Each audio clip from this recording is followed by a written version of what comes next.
اور اس کا ریزن بھی بیان کر رہے ہیں کہ اس لیے ہم دعا کر رہے ہیں کہ تو اپنے حزب میں ہم کو قرار دے.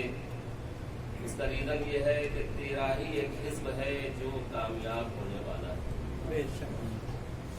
یہ ظاہری ترجمہ تھا جو میں نے آپ کے سامنے پیش کر دیا. عزیزان گرامی، ہمارے چوتھے امام کو ایسا زمانہ ملا کہ ظاہری طور سے نہ امام کے ہاتھ میں منبر ہے نہ امام کے ہاتھ میں محراب ہے.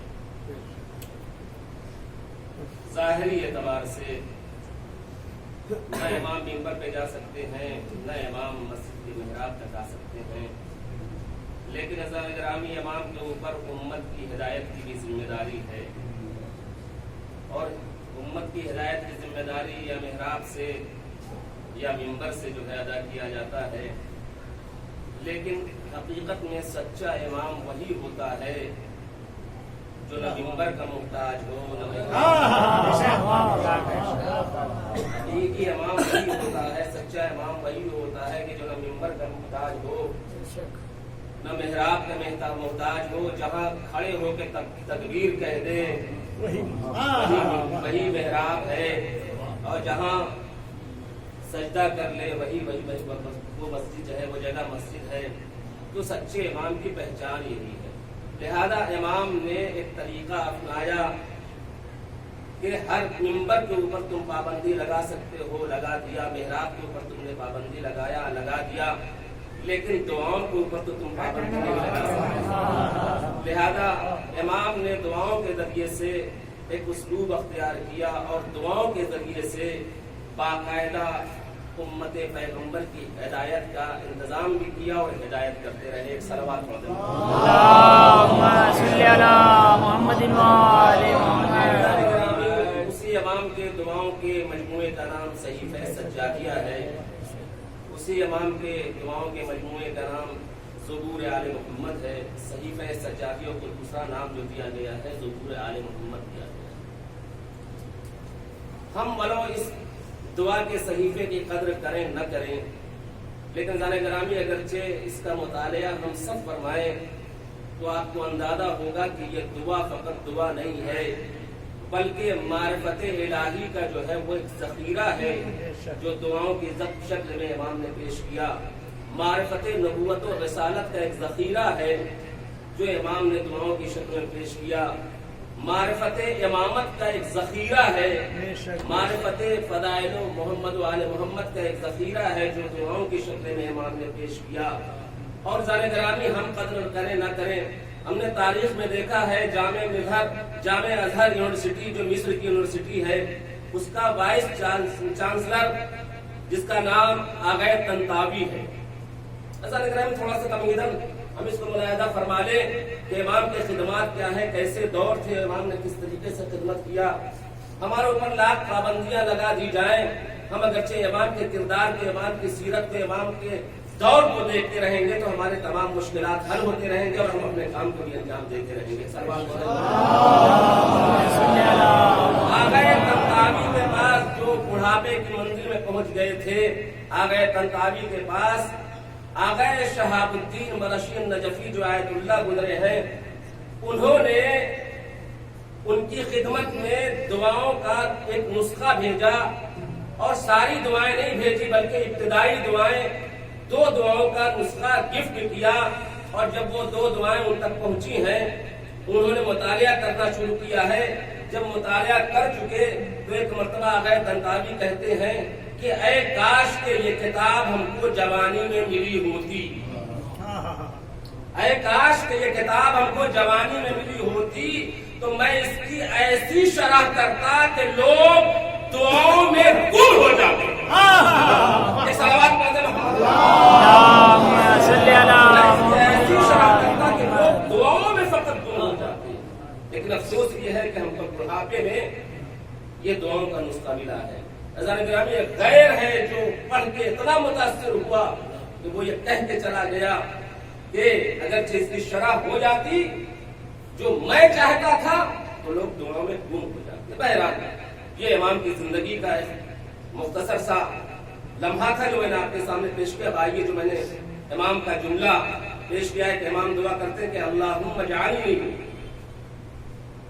پروردگار ہم کو اپنے حزب میں قرار دے، فَإِنَّا حِزْبَكَ هُمُ الْمُفْلِحُونَ، اس لیے کہ تیرا ہی حزب وہ ہے جو کامیاب ہونے والا۔ حزب مانے گروہ، حزب مانے گروہ۔ عزیزان گرامی امام نے بالکل انسانی نیچر کو محسوس کرتے ہوئے یہ فقرہ استعمال کیا۔ انسانی نیچر میں یہ بات ہے کہ ہر انسان یہ چاہتا ہے کہ وہ دنیا میں ہے تو کامیاب ہو جائے۔ توجہ چاہیے، اگرچہ وہ دنیا میں ہے تو کامیاب ہو جائے اور آخرت کے لیے بھی کامیابی کی اس کی تمنا ہوتی ہے، لیکن ہر انسان کے نیچر میں یہ بات ہے کہ ہر انسان کی کوشش یہ ہوتی ہے کہ وہ کامیاب ہو جائے. امام نیچر کو مد نظر رکھتے ہوئے فرماتے ہیں کہ پروردگار کیونکہ ہر انسان کامیابی چاہتا ہے اور کامیابی کہاں ملے گی؟ کامیابی وہی ملے گی جو تیرے حزب میں شامل ہو جائے, تیرے گروپ میں شامل ہو جائے, تیرے گروہ میں شامل ہو جائے. جو تیرے گروہ میں شامل ہو گیا وہ جہاں بھی کامیاب ہو گیا وہاں بھی.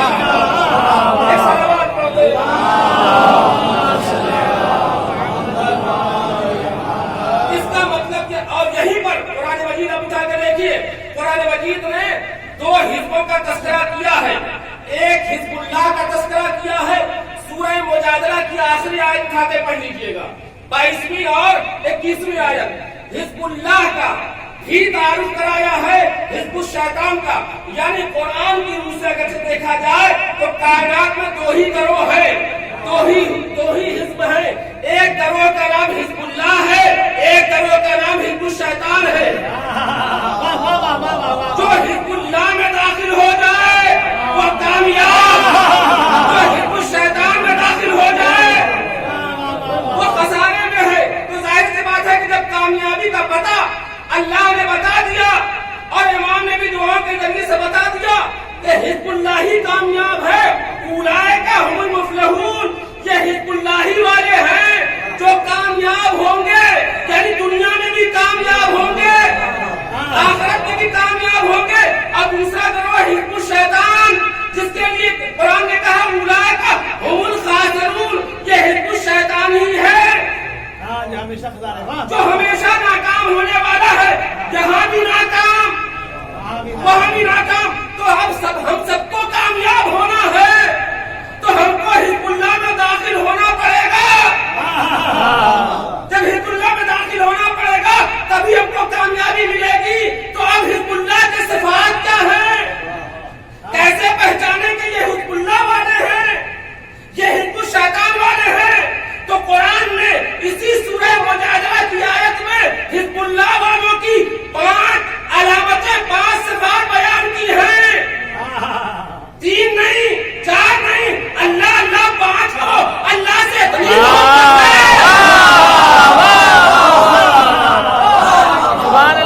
تو کامیاب وہی ہوگا جو حزب اللہ میں داخل ہو جائے. اسی سورہ مجادلہ میں 5 کا تذکرہ اللہ نے کیا ہے. پہلی صفت حزب اللہ والوں کی کیا ہے؟ توجہ سے سنیے گا. کھانے کا وقت ہوگا یہ بھی میں جانتا ہوں, لیکن جتنی زیادہ بھوک لگ جائے گی اتنی اچھا کھانا کھائیں گے. اللہم صلی علی محمد و آل محمد. حزب اللہ والوں کی 5 نشانیاں, 5 صفات بیان کی ہے اس آیت میں. پہلی ترجمہ میں سنا رہا ہوں, آیت آپ جا کے پڑھ لیجیے گا. پہلی صفت حزب اللہ والے وہ ہوں گے کہ جو اللہ اور رسول کے اوپر ایمان رکھتے ہوں گے. یہ ایک نشانی بتائی کہ اللہ اور رسول کے اوپر ایمان رکھتے ہوں گے, یعنی وہ مومن ہوں گے. بس یہی نہیں, مومن کی شرط بتائی کہ اس مومن کی کوالٹی کیا ہوگی. ہر مومن حزب اللہ میں داخل نہیں ہوگا, بلکہ مومن کی کوالٹی پہلی بتائی کہ خدا اور رسول کے اوپر مکمل ایمان رکھتا ہوگا. اور اس مومن کی کوالٹی یہ ہوگی کہ وہ اللہ کے اور رسول کے دشمنوں سے محبت نہ کرتا ہوگا. یعنی وہ ایسا مومن ہوگا جو اللہ اور رسول کے دشمنوں کو دشمن رکھے گا, ان سے نفرت کرے گا. بولو وہ دشمن اس کے آباء اجداد ہی میں کیوں نہ ہو, اس کے اولاد ہی میں کیوں نہ ہو, اس کے بھائی ہی کیوں نہ ہو, اس کے رشتہ دار ہی کیوں نہ ہو, اس مومن کی جو حزب اللہ کی علامت ہے, اس مومن کی پہلی صفت یہ ہوگی کہ وہ ایسا مومن ہوگا کہ اللہ کے اوپر مکمل ایمان. اس کی صفت یہ ہوگی اس مومن کی کہ وہ اللہ کے دشمنوں کو دشمن رکھے گا, رسول اللہ کے دشمنوں کو دشمن رکھے گا. مطلب کیا ہے؟ مطلب یہ ہے کہ وہ اللہ اور رسول کے دشمنوں سے محبت نہیں کرے گا بلکہ دشمنی کرے گا. اب ہم کیسے پتہ چلائیں کہ کون دشمنی کر رہا ہے ایمان لانے کے بعد، تو یہ تو طے ہو گیا کہ ایک مومن کی علامت ہے کہ ایمان لانے کے بعد اللہ اور رسول کے دشمنوں سے دشمنی کرنے والا ہو تو وہ مومن ہے۔ اب عزیزان گرامی، تاریخ کو کھنگالے، تاریخ کو کھنگالے۔ جب ایک مومن کا یہ اسٹیٹس ہے کہ وہ اللہ اور رسول کے دشمنوں کو دشمن رکھے گا، تو جو رسول اعظم ہو، جو رسول اعظم ہو، فخر انبیاء ہو، وہ اگرچہ کسی سے دشمنی کر رہا ہے تو یقیناً وہ کافر ہے، لیکن اگرچہ کسی کو دوست بنائے ہوئے ہے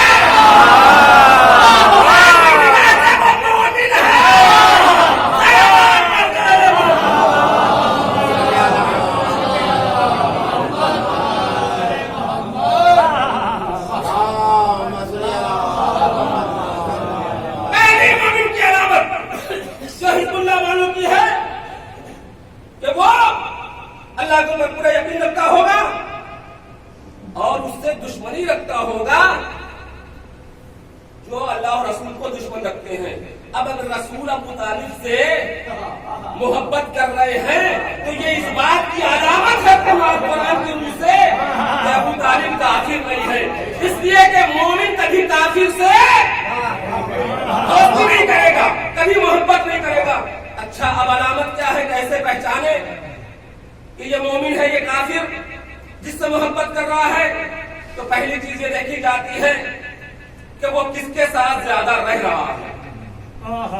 جس کے ساتھ زیادہ رہ رہا ہے، اٹھ رہا ہے، بیٹھ رہا ہے، تو اٹھنا بیٹھنا کسی کے ساتھ اس بات کی علامت ہے کہ جس کے ساتھ بیٹھ رہا ہے وہ مومن ہے، کافر نہیں ہے، وہ مومن ہے، کافر نہیں ہے۔ دوسری چیز علامت کیا دیکھی جاتی ہے کہ کس کے ساتھ کھا رہا ہے، کس کے ساتھ پی رہا ہے۔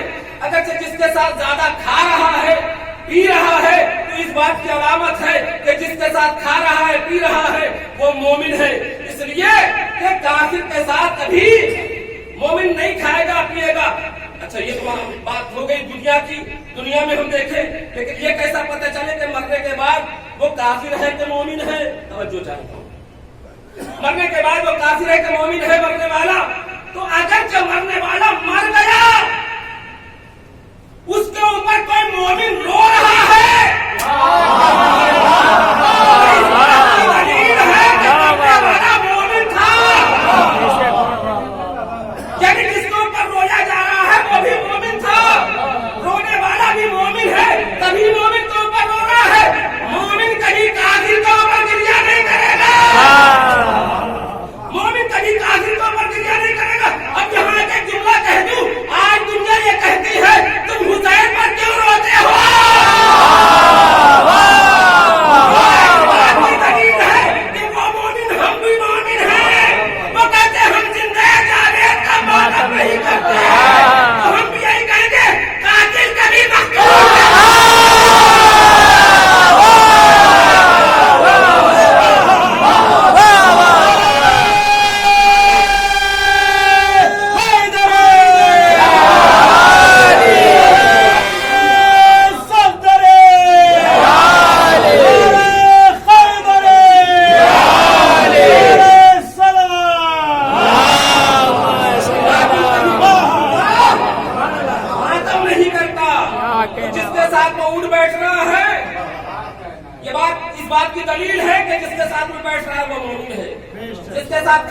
پیغمبر مکی زندگی میں کس کے ساتھ 18 برس رہے؟ ابو طالب کے ساتھ رہے، ان کے ساتھ اٹھتے تھے، بیٹھتے تھے، ان کے بستر پہ سوتے تھے۔ دوسری علامت کیا ہے؟ جس کے ساتھ زیادہ تر کھا پی رہا ہے۔ اب ایک سوال کروں، یہ بتائیے کہ پیغمبر شاکاہاری تھے کہ مانساہاری؟ کیا تھے وہ؟ 18 برس تک پیغمبر کیا کھاتے رہے؟ گوشت کھاتے رہے۔ ابھی ظاہری شریعت تو آئی نہیں تھی اور پیغمبر کبھی حرام غذا نہیں کھا سکتا۔ پیغمبر کا کھانا ابو طالب کے گھر میں اس بات کی دلیل ہے کہ پیغمبر کیا جو بھی جانور ذبح ہوتا تھا بسم اللہ کے ذریعے ہوتا تھا۔